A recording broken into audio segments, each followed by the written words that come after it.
공항 활주로 위 이수가 탄 전용기가 급하게 착륙했다. 강춘식을 체포한 기쁨도 잠시, 호텔 사장 염재섭이 이미 해외로 빠져나갔다는 소식이 뒤늦게 날아든 참이었다. 이수는 관제탑과의 통신을 재촉하며 활주로를 내달렸지만 눈앞에서 출국 게이트가 닫히는 것을 지켜볼 수밖에 없었다. 한 발 늦었어. 이수가 이를 악물며 중얼거렸다. 뒤따라온 헤라가 팔짱을 낀 채 다가섰다. 이번엔 플렉스로도 안 되는 건가? 빈정거림 섞인 그 말에 대꾸할 새도 없이 이수의 휴대폰이 요란하게 울렸다. 상황실에서 걸려온 다급한 전화였다. 경감님, 새 사건입니다. 마술사 박재하 단독 공연 중 사망했습니다. 공연장은 아직 정적이 채 가시지 않은 상태였다.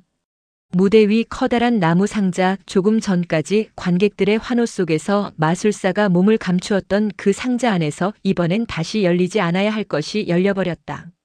상자 문이 열리자 드러난 건 화려한 등장이 아니라 칼에 찔린 채 굳어버린 박재하의 시신이었다. 무대 뒤편에서는 스태프들의 술렁임이 가라앉지 않고 있었다. 매니저는 넋이 나간 얼굴로 벽에 기대선 채 중얼거렸다. 그가 공연 전에 그랬어요. 오늘 죽을 걸 알고 있었다는 건가요? 라고 물었더니 그냥 웃기만 했어요. 이수는 무대 장치를 유심히 살폈다. 상자 내부 이중 바닥 정교하게 조작된 걸세. 단순한 마술 트릭이 아니라 누군가 그 위에 새로운 장치를 덧대놓은 흔적이 뚜렷했다. 그때 공연장 뒤편에서 낮은 웃음소리와 함께 한 남자가 걸어 나왔다. 짙은 슈트 차림에 손가락마다 금반지를 낀 허성태였다. 이 공연을 뒤에서 후원해온 인물이었다. 재벌 형사님이라고 들었는데 직접 뵙는 건 처음이네. 허성태가 여유롭게 웃으며 이수 앞에 섰다. 내기 하나 하시죠.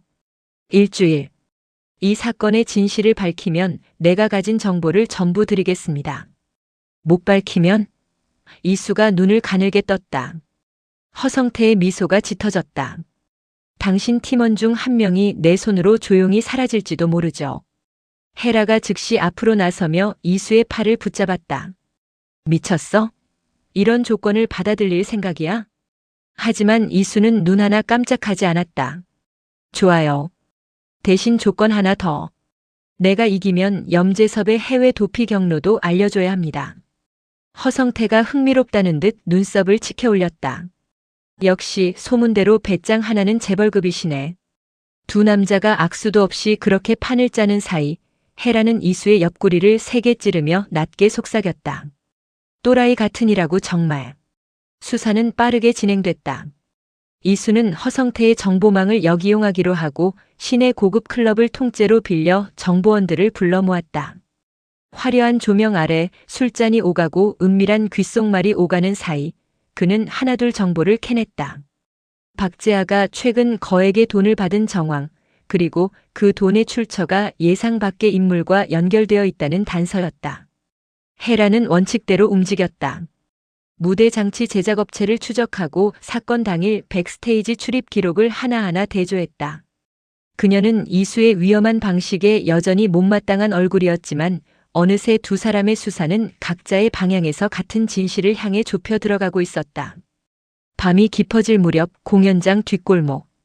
허성태가 담배 연기를 길게 내뿜으며 이수를 향해 돌아섰다.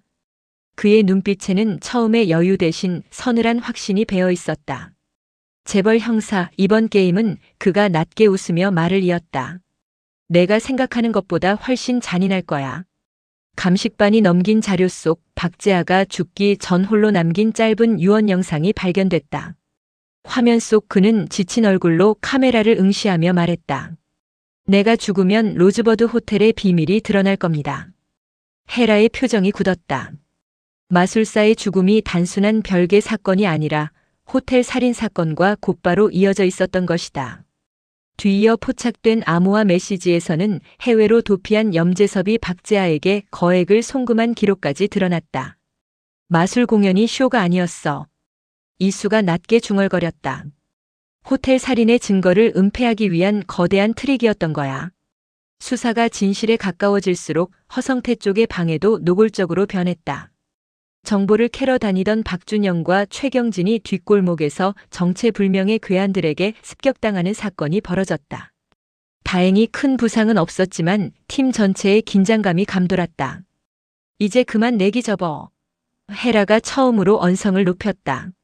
내 목숨을 걸고 할 일이 아니야. 이미 판이 깔렸어요. 이수의 목소리는 담담했지만 단호했다. 내가 이기면 염재섭도 허성태도 한꺼번에 끝낼 수 있어요. 지금 물러나면 아무것도 못 잡아요. 헤라는 그를 한참 노려보다 결국 아무 말도 하지 못했다. 그녀가 아는 이수는 한번 마음먹은 일은 절대 물러서지 않는 사람이었다. 결정적인 순간이 다가왔다. 진실을 완전히 증명하기 위해 이수는 위험한 결단을 내렸다.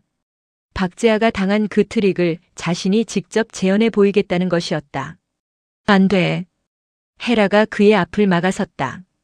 이건 수사가 아니라 도박이야. 팀장님. 이수가 그녀를 똑바로 바라보며 말했다. 이 상자 안에 진실이 있어요.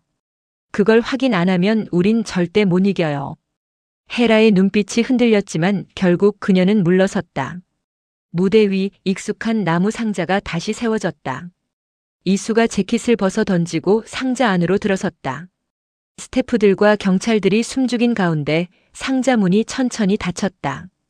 무대 조명이 서서히 꺼졌다. 어둠 속에서 둔탁한 소리가 짧게 울렸다. 헤라가 다급히 무대 위로 뛰어올랐다. 불 켜. 지금 당장. 조명이 다시 켜지고 상자 문이 열렸다. 이수가 피투성이가 된 채 바닥에 쓰러져 있었다.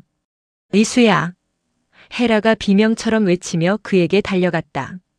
상자 옆 허성태가 팔짱을 낀 채 서서 그 광경을 내려다보고 있었다. 입가에는 여전히 짙은 미소가 걸려 있었다. 게임은 이제 시작이야, 재벌 형사. 구급대원들이 들것을 들고 무대 위로 뛰어 올라왔다.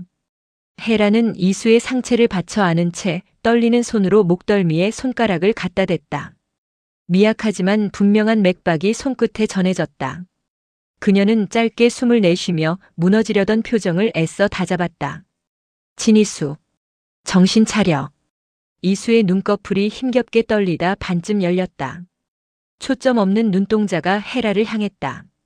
갈라진 목소리가 겨우 새어나왔다. 팀장님, 저 이겼어요? 이기긴 뭘 이겨. 지금 죽다 살아났으면서. 헤라가 쏘아붙였지만 그 목소리 끝은 눈에 띄게 젖어 있었다. 허성태는 여전히 무대 아래에서 그 광경을 지켜보고 있었다. 부하들이 조용히 다가와 그의 곁을 지켰다. 그는 담담한 얼굴로 몸을 돌리며 짧게 은조렸다. 살려는 뒀어. 아직은 볼 게 남았거든. 그 말과 함께 그는 미련 없이 어둠 속으로 사라졌다.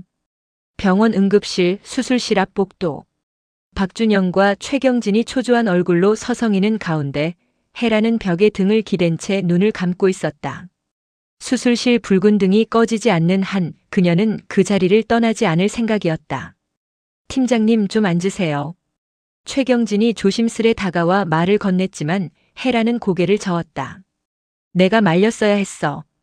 그녀가 낮게 중얼거렸다. 말릴 수 있었는데. 박준영이 그녀 옆에 조용히 다가섰다. 팀장님 탓이 아닙니다. 이수는 원래 저런 놈이었어요.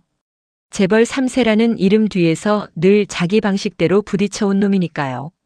1시간 남짓 흘렀을까 마침내 수술실 문이 열리고 의사가 걸어 나왔다.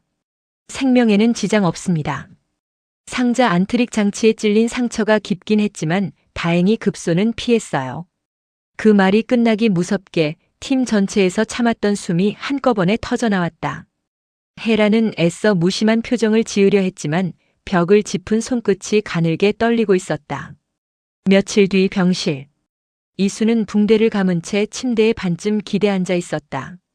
문이 열리고 헤라가 들어서자 그는 짐짓 여유로운 미소를 지어 보였다. 팀장님, 꽃이라도 사오시지. 꽃은 무슨. 정신머리부터 새로 사와야지. 헤라가 의자를 끌어와 앉으며 쏘아붙였다. 이수는 픽 웃다가 이내 진지한 얼굴로 그녀를 바라보았다. 그래도 확인은 했어요. 상자 안 이중 바닥 아래 숨겨진 통로. 박재아는 거기서 살해당한 게 아니라 옮겨진 거였어요.